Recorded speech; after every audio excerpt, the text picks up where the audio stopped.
শুভবিবাহ ধারাবাহিকের আজকের পর্বের শুরুতে দেখা যায় সাকসেস পার্টির জমকালো পরিবেশে এক চরম উত্তেজনা বিরাজ করছে। ঝিনুক যখন সুধাকে সামলানোর চেষ্টা করছে তখন সুধা পাগলের মতো চিৎকার করে বলতে থাকে সে তেজকে দেখেছে, তেজ ঠিক তার কাছেই এসেছিল এবং তেজ এই ভিড়ের মধ্যেই কোথাও লুকিয়ে আছে।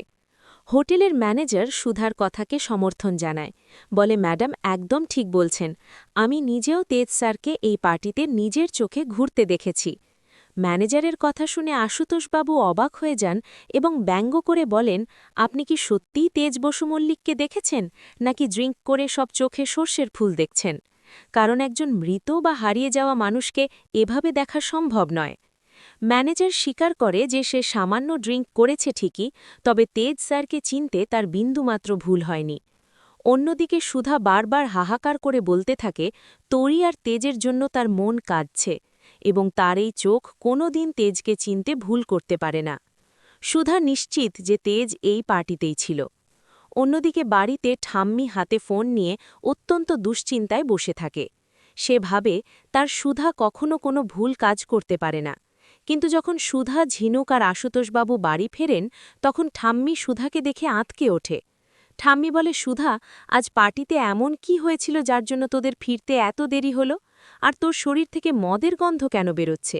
আমি তোর থেকে এমনটা কোনোদিন আশা করিনি। জ্যোৎস্না খুব ভয় পেয়ে জানায় পার্টিতে একটু গণ্ডগোল হয়েছিল।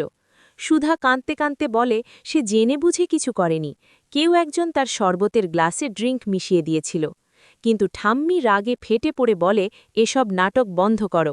একদিকে আমাদের দাদুভাই আর নাতনি হারিয়ে গেছে আর অন্যদিকে তুমি পরপুরুষের সাথে ধেই ধেই করে নাচছ, এসব দেখে আমি লজ্জিত। ঝিনুক আর জ্যোৎস্না কোনো মতে সুধাকে ধরে তার ঘরে নিয়ে যায়।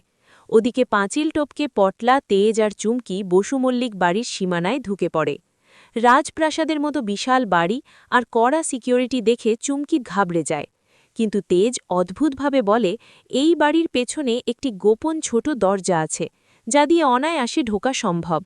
চুমকি অবাক হয়ে জিজ্ঞেস করে, তুই এই গোপন দরজার কথা জানলি কি করে? তুই কি আগে এখানে এসেছিস? তেজ নিজেও জানে না সে কিভাবে এই তথ্য জানে, তবে সে কথা দেয় সে ঠিক ঠাকুর নিয়ে আসবে। চুমকি আর পটলা বাইরে দাঁড়িয়ে তেজের জন্য অপেক্ষা করে। চুমকি দম্ভ করে বলে সে তেজকে ভালোই ট্রেনিং দিয়েছে, যদিও পটলা ভয় পায় যে তেজ ধরা পড়ে গেলে বড় বিপদ হবে।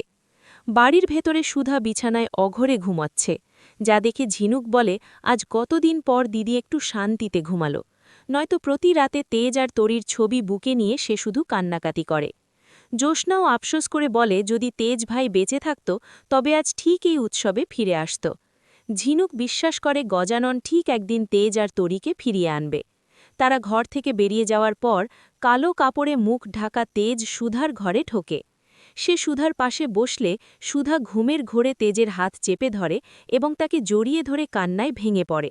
সুধা বলে, আমি জানতাম তুমি ঠিক ফিরে আসবে, আমার মন বলছিল তুমি আছো। তেজ অবাক হয়ে ভাবে এই অপরিচিত মেয়েটি কেন তাকে তেজ বলে ডাকছে আর কেনই বা তাকে জড়িয়ে ধরে কাঁদছে। তেজ ভাবে হয়তো মেয়েটি নেশার ঘোরে ভুল বকছে। শেষ দৃশ্যে দেখা যায় চুমকি আর পটলা তেজের দেরি দেখে অস্থির হয়ে পড়ছে। চুমকি ঠিক করে সে নিজেই ভেতরে ডুববে, কারণ আজ পর্যন্ত কোনো পুলিশ তাকে ছুঁতে পারেনি। আগামী পর্বের ঝলকে দেখা যায় সুধা সেই কালো কাপড়টি হাতে নিয়ে সবাইকে বলে এই কাপড় দিয়েই তেজের মুখ ঢাকা ছিল এবং তেজ সত্যি তার কাছে এসেছিল। সে এখন আর কারো কথা শুনবে না, তেজকে সে খুঁজে বের করবেই।